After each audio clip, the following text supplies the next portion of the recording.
Aborto, según la definición, es la interrupción del embarazo tras la implantación de un huevo fecundado en el endometrio antes de las 20 a 22 semanas con un producto menor de 500 kilogramos. Los síntomas son manchado, sangrado vaginal, dolor o calambres en el abdomen o en la parte inferior de la espalda, fluidos o tejidos que salen por la vagina. Todos estos síntomas incluyen la eliminación de fluido, sangre o tejido por la vagina, también el dolor en el estómago o en la zona lumbar. También es común sentir tristeza y aflicción. Los factores de riesgo pueden ser la edad, abortos espontáneos anteriores, afecciones crónicas, problemas en el útero o en el cuello uterino, fumar o consumir alcohol o alguna droga ilegal, el peso y estudios prenatales invasivos. La clasificación según su origen. Tenemos el aborto espontáneo y el aborto inducido o terapéutico. El aborto espontáneo es la expulsión del embrión o feto de manera espontánea, es decir, sin ser provocado. Este término solo se aplica estrictamente cuando dicha pérdida se produce hasta las 20 semanas. El aborto terapéutico inducido es la interrupción voluntaria del embarazo, de un embarazo antes de la viabilidad del fetal, que son las 22 semanas o menor de 500 gramos, por razones de salud materna. La clasificación según su evolución. En estas tenemos amenaza de aborto, aborto en curso, aborto incompleto, aborto completo. Amenaza de aborto es un estado de alerta que sugiere que puede ocurrir un aborto espontáneo antes de la semana 20 del embarazo. El sangrado vaginal en las primeras semanas de gestación es un síntoma frecuente de esta situación. Aborto en curso. Pueden ser dos, el inevitable y el inminente. En el inevitable es el proceso de expulsión del embrión o feto a través del cuello uterino, y las acciones corresponden a la atención de la mujer para prevenir complicaciones como hemorragias o infecciones. En el inminente es la exacerbación de los síntomas de la amenaza de aborto. Se exacerba el sangrado o aparece, pero no hay modificaciones del cuello uterino ni salida de líquido amniótico. Aborto incompleto.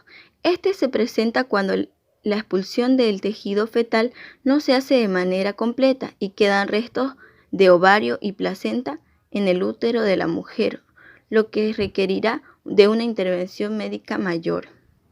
El aborto completo es un aborto en el cual todo el feto y la placenta han salido del útero antes de la semana 20. Aborto retenido. El embarazo se pierde y los productos de la concepción no salen del cuerpo. Las complicaciones pueden ser coagulopatía de consumo, infección intraabdominal y sepsis, como también degeneración hidrópica de las vellosidades. Pero según su movilidad, el séptico ocurre cuando se desarrolla una infección en el material fetal, placentario o en el revestimiento del útero. Una de las complicaciones es la perforación uterina, también el shock séptico, que es las infecciones respiratorias agudas, y pelvic peritonitis. También en las acciones de enfermería es vigilar el color, olor y duración del sangrado, controlar la temperatura y administración de antibiótico breve prescripción. Según la edad gestacional, que sería en los embrionarios menores de 8 semanas, se produce cuando un óvulo fecundado se implanta en el útero, pero el embrión resultante deja de desarrollarse en una etapa muy temprana o directamente no se forma. Una de las complicaciones sería la complicación con el líquido amniótico, sangrado, embarazo ectópico, aborto espontáneo o pérdida del feto, complicaciones placentarias, desprendimiento prematuro de la placenta y preeclampsia o eclampsia. Fetal temprano, de 8 a 12 semanas. Todas las muertes de fetos de menos de 20 semanas de gestación corresponden aproximadamente a un peso de 500 gramos o menos.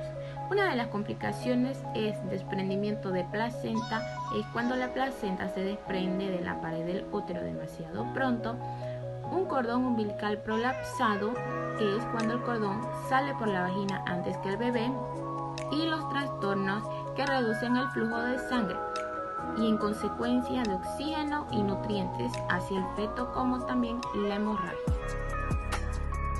Feto tardío mayor a 12 semanas.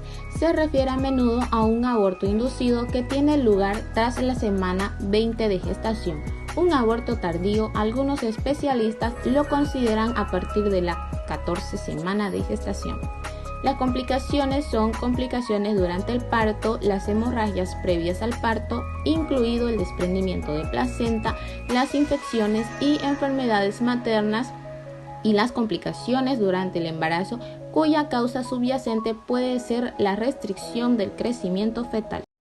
¿Qué es la doctrina del mal menor? En un sentido amplio, la doctrina del mal menor significa que en prevención de males que son inevitables, es preferible permitir, mediante la decisión, aquel de ellos que es el menor, para evitar el que es mayor. En un sentido estricto, este significa que cuando aparentemente todas y cada una de las posibles decisiones que se puedan tomar de hecho son malas y no hay otro remedio que decidirse, hay que decidirse por lo menos malo. Entonces la elección de un mal menor ocurre cuando no es posible garantizar cierta beneficencia y se está obligado a actuar. En este caso, el mal menor es el mayor bien posible. Es importante que el profesional tenga muy claro sus argumentos al acoger esta doctrina, de tal forma que de ser necesario pueda sustentar su actuar ante un escrutinio público, como lo que sucede en lo que es la práctica médica. En el caso de la amputación de un pie para evitar un daño mayor, está en juego perder la pierna entera o la vida. Es un mal menor asumido en la práctica médica, que incluso se expresa en un tópico aplicable a cualquier otra circunstancia: cortar por lo sano. Para admitir técnicas como la amputación, incluso por quienes se niegan a justificar el principio del mal menor, se recurre a diferenciar los males físicos de los males morales. Esto indican los rigoristas morales. Mientras que entre el mal físico y el mal moral siempre se habría que preferir el mal físico. Historia de la doctrina del mal menor. En un principio, este tema del mal menor entró en contradicciones con otros principios éticos, ya que con el pensamiento de los cristianos parecía indicar que nunca es lícito cometer ningún mal, hasta que este principio es definido por Aristóteles en su libro 2 de Ética, con el tema de las virtudes. Aristóteles definía la virtud como término medio entre dos vicios, proponiendo que es aconsejable caer en el vicio menos erróneo cuando no se puede acertar con la virtud.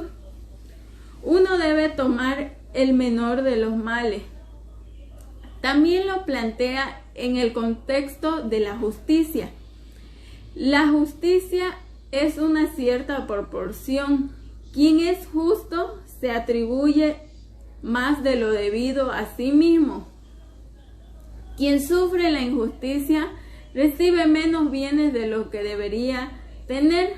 En lo que se refiere a los males, sucede lo contrario. El mal menor tiene categorías de bien en relación con un mal mayor.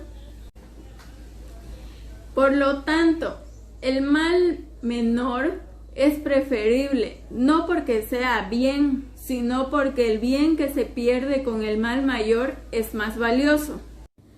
Un ejemplo del mal menor fue el atentado ocurrido en Estados Unidos a las Torres Gemelas.